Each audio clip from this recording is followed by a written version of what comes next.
On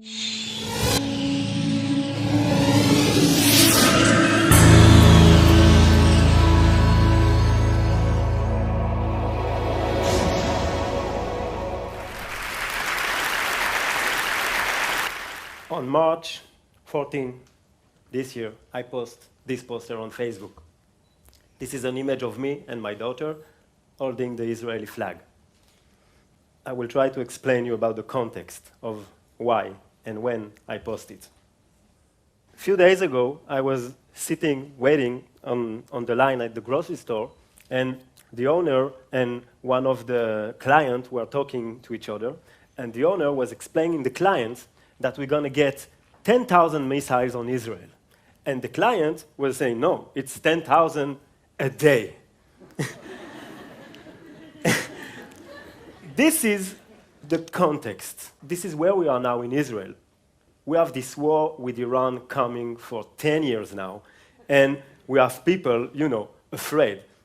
It's like every year, it's the last minute that we can do something about the war with Iran. It's like, if we don't act now, it's too late forever, for 10 years now. So at some point it became, to me, I'm a graphic designer, so I made a poster about it, and I post the one I just showed you before. Most of the time, I made poster, I post them on Facebook. My friend like it, don't like it, most of the time don't like it, don't share it, don't nothing, and it's another day. So I went to sleep, and that was it for me. And later on the night, I woke up, because I always waking up in the night, and I went by the computer, and I see all these red dots, on Facebook, which I never seen before. And I was like, what's going on? So I come to the computer, and I start looking on, and suddenly I see many people talking to me, most of them I don't know, and few of them from Iran, which is, what? Because you have to understand, in Israel, we don't talk with people from Iran. We don't know people from Iran. It's like, on Facebook, you have friends only from, it's like your neighbors are your friend on Facebook. And now people from Iran are like talking to me. So I start to answering this girl, and she's telling me, she saw the poster, and she asked her family to come, because they don't have a computer, she asked her family to come to see the poster, and they're all sitting in the living room crying. So I'm like, whoa. I asking my wife to come, and I tell her, you have to see that. People are crying. And she came, she read the text, and she started to cry. And everybody's crying now. So I don't know what to do, so my first reflex as a graphic designer is, to show everybody what I just seen, and people start to see them and to share them, and that's how it started. The day after, when really it became a lot of talking, I said to myself, and my wife said to me, I also want a poster, so this is her. Because it's working, put me in a poster now. But more seriously, I was like, okay, this one's work, but it's not just about me, it's about people from Israel want to say something, so I'm going to shoot all the people I know, if they want. And I'm going to put them in a poster, and I'm going to share them. So I went to my neighbors and friends and students, and I just asked them, give me a picture, I will make you a poster. And that's how it started. And that's how really it unleashed it. Because suddenly people from Facebook, friends and others, just understand that they can be part of it. It's not just one dude making one poster, it's we can be part of it. So they start sending me pictures and ask me, make me a poster, post it. Tell the Iranians, we from Israel love you too. It became, at some point it was really, really intense. So many pictures. So I asked friends to come, graphic designer, most of them, to make poster with me because I didn't have the time. It was a huge amount of picture. So for a few days, that's how my living room was. And we received Israeli posters, Israeli image, but also a lot of comments, a lot of messages from Iran. And we took these messages and we made poster out of it because I know people, they don't read. They see images. If it's an image, they may read it. So here's a few of them. This one is really moving for me because it's the story of a girl that has been raised in Iran to walk on an Israeli flag to enter her school every morning. And now that she sees the posters that we're sending, she said that she changed her mind. And now she loved that blue, she loved that star, and she loved that flag, talking about the Israeli flag, and she wished that we meet and we come to visit one each other. And it's just a few days after I posted the first poster. The day after, Iranians start to respond with their own posters. They have graphic designers. What? Crazy, crazy. So you can see they're still shy, they don't want to show their faces, but they want to spread the message, they want to respond, they want to say the same thing. And now it's communication. It's a two-way story. It's Israeli and Iranian sending the same message one to each other. This never happened before. And this is two people supposed to be enemy. We're on the verge of a war, and suddenly people on Facebook starting to say, I like this guy, I love those guys. And it became really big at some point. And then it became news. Because when you seeing the Middle East, you see only the bad news. And suddenly there is something that was happening that was good news. So the guys on the news, they say, okay, let's talk about this. And they just came. And it was so much. I remember one day, Michal, she was talking with the journalist, and she was asking him, who's going to see the show? And he said, everybody. So she said, everybody in Palestine, in where? Israel? Who is everybody? Everybody. So he said, Syria? Syria. Lebanon? Lebanon. At some point, he just said, 40 million people are going to see you today. It's everybody. The Chinese.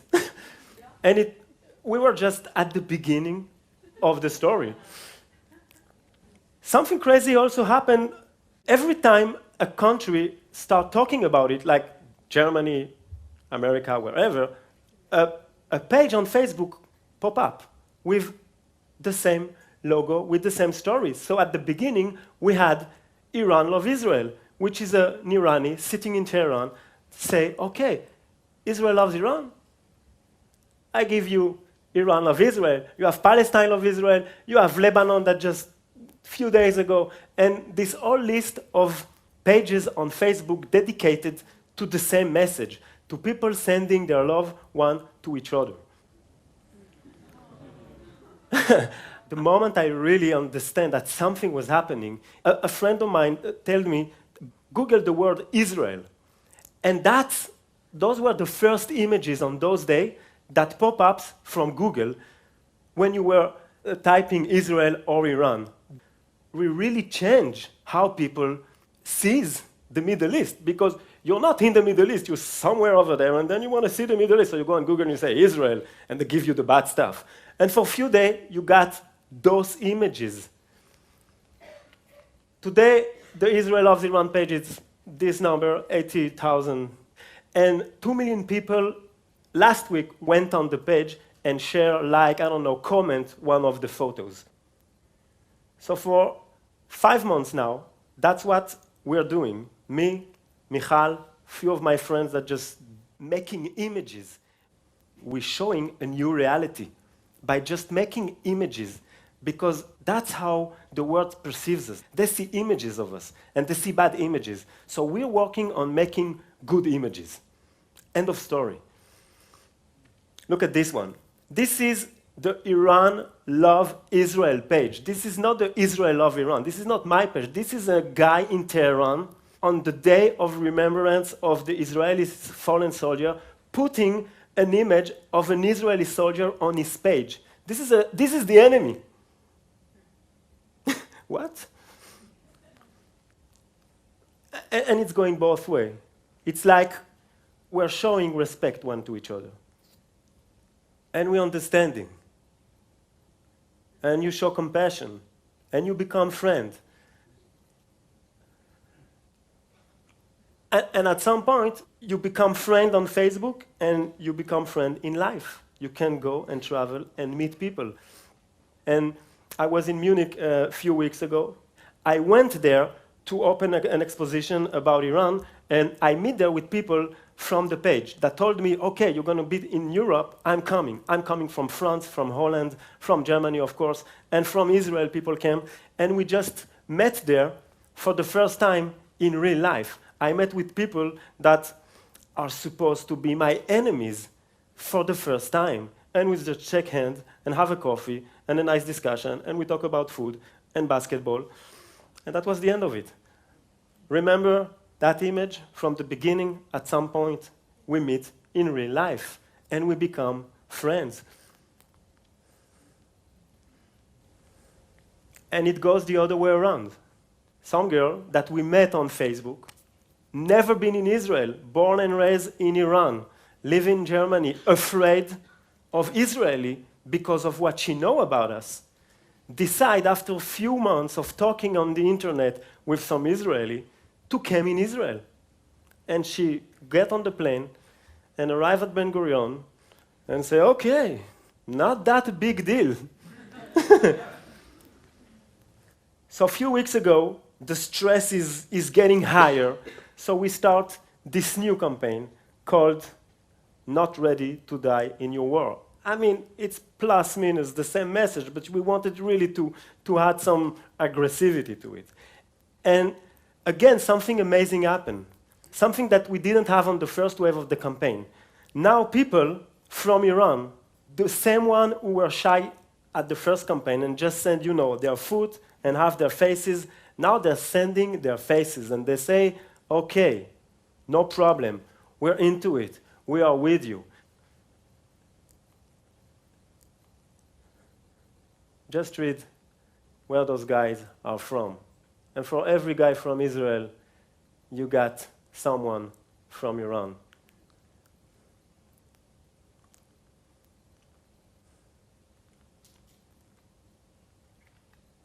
Just people sending their pictures.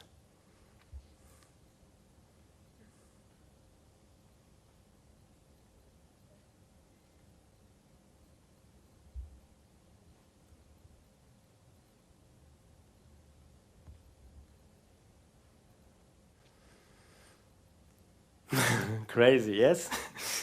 So,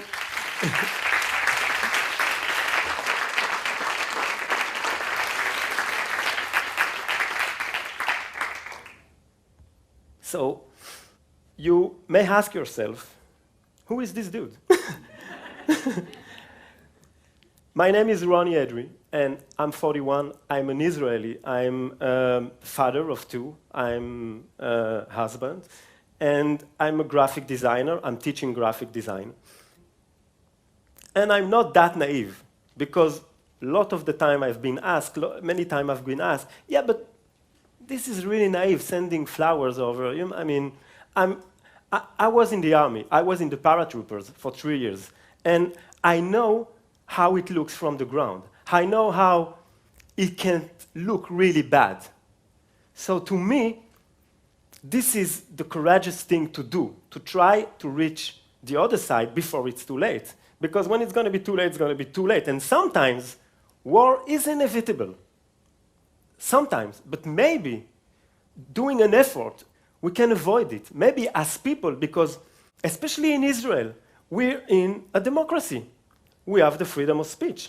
And maybe that little thing can change something. And really, we can be our own ambassadors. We can just send a message and hope for the best. So I want to ask Michal, my wife, to come with me on the stage, just to make with you one image, because it's all about images. And maybe that image will help us change something. Just to raise that exactly. And I'm just going to take a picture of it. And I'm just going to post it on Facebook with kind of Israeli for peace or something. Oh my God. Don't cry. Thank you, guys.